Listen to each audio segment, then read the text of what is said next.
Good morning. It is a lovely sunny morning here at our house.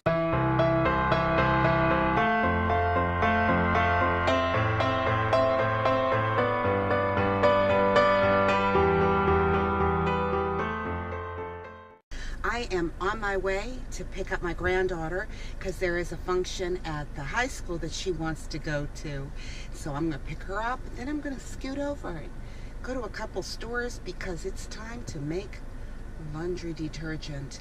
And the reason I'm going to make laundry detergent is because I've been learning a lot of things about Fels Naphtha and xoxoxo, and so I'm just going to kind of try to revamp and reformulate. So anyways, don't know if I'm going to be able to do a video on that today, but it will be coming up soon, and I will talk to you folks in just a little while. Yesterday, when I was getting ready to leave church, one of the ladies gave me some of her strawberries that she had frozen from just this season, and I thought that I would unthaw some, and I am going to be making a strawberry crisp. So, the reason I chose this is, for one, is just because it's so easy. Figured for some of you guys out there that would rather not do a lot of cooking, this is the perfect recipe for you. Because all you're going to need is 1 cup of your oatmeal, uncooked of course, a cup of flour, and I am substituting my gluten-free flour, and a cup of brown sugar, and I am using my way low brown sugar, and a 1/2 cup of butter, and 1/4 cup of chopped walnuts, and of course your strawberries. Honestly, I have no idea how many. I'm assuming this is about 2 cups, but I honestly am not sure. So I would say use what you have. The first thing we're going to do is we are going to mix the oatmeal, the flour, and the brown sugar, and we're going to mix this together.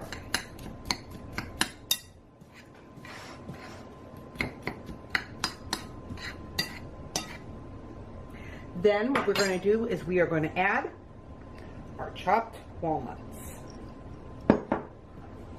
And we are going to completely now make sure that all of this is mixed together.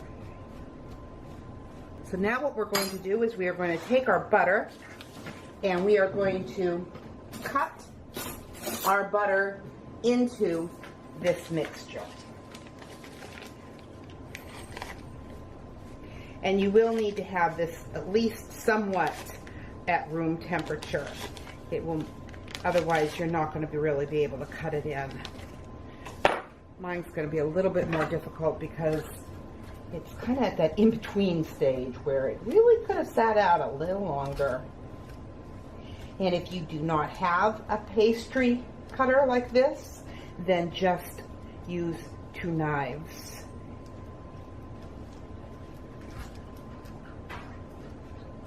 Okay, now that this is pretty well blended all in, it kind of like looks even, the little balls of, there's no like big clumps of butter. And we are just going to take half of this and place it on the bottom of our pan, which I have already sprayed with some cooking spray. Might be easier just to lift up the bowl.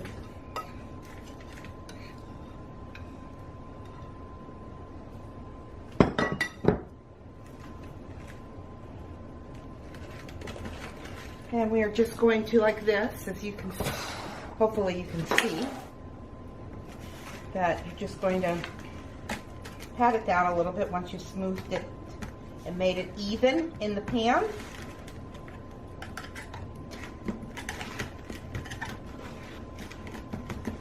Now what we are going to do is we are going to take our strawberries. Now, in this recipe, it said to take a 1/2 cup of sugar and to mix it with your strawberries, but the lady that I got these from, that's what she has already done, and then she froze it. So I am just going to be putting my strawberries on top because they're already very, very sweet.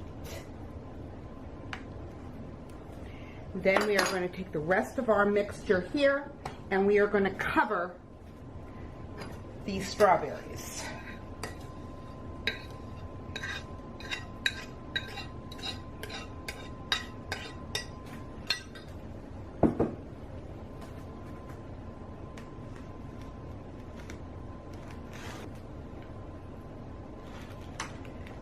Then I'm just going to bake this now at 350 for about 35 minutes. It should be golden brown.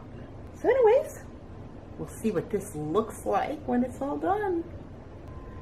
This is what it looks like out of the oven. It smells very good and it looks delicious. But I'm just going to let that cool for a little bit and I'm going to show you what I did. I had a lot of liquid in my strawberries. I had strained them and there was a lot of, strawberry juice, I guess is what it would be. So I went ahead and I heated it up on the stove here and then I added in just a little bit of cornstarch to make myself a nice syrup.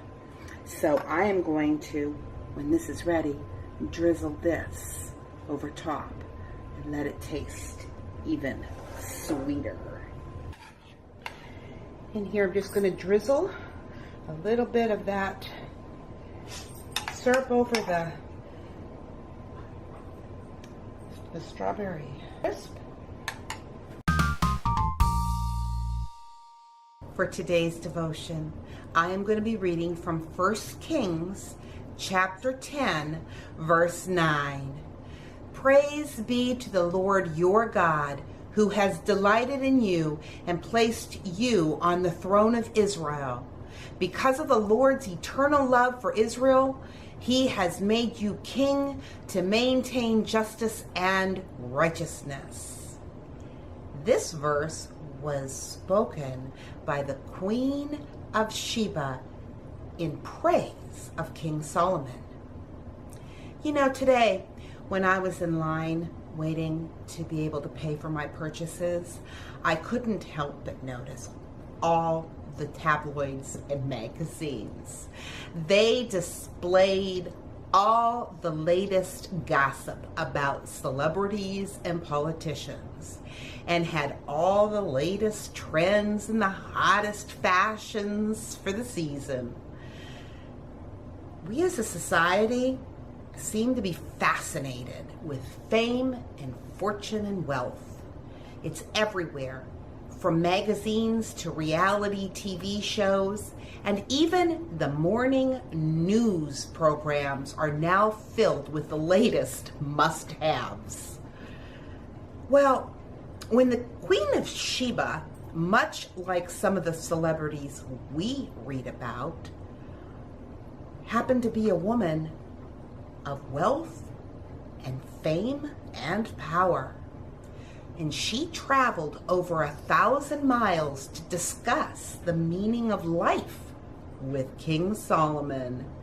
And she encountered God and discovered some life lessons on her search for truth. 1, no matter how much you have, without God, something will always be missing. We have 2 choices: to search out truth or to close our eyes to our need. The choice is ours. 2, recognize the source of your blessings. If you've been blessed with wealth, power, and success, give God the credit. Be willing to use your influence by pointing people to the one who gave you that influence. King Solomon did. And 3, sometimes it takes a step of faith The Queen of Sheba took a risk in her search for answers. She traveled over 1,000 miles. And we must be willing to take risks in pursuit of truth. When we began a relationship with the Lord Jesus Christ, it is the greatest thing that we could ever imagine. And I do not like to use the word thing, but I wasn't really sure of what other word to say. But he is the greatest of everything and anything that we could ever imagine. He is greater than any fame, influence, wealth, or power. He is greater than any education or knowledge. He fills something in our life and in our heart that nothing else will ever fill. And with that, I want to remind you, life happens. Let's enjoy it.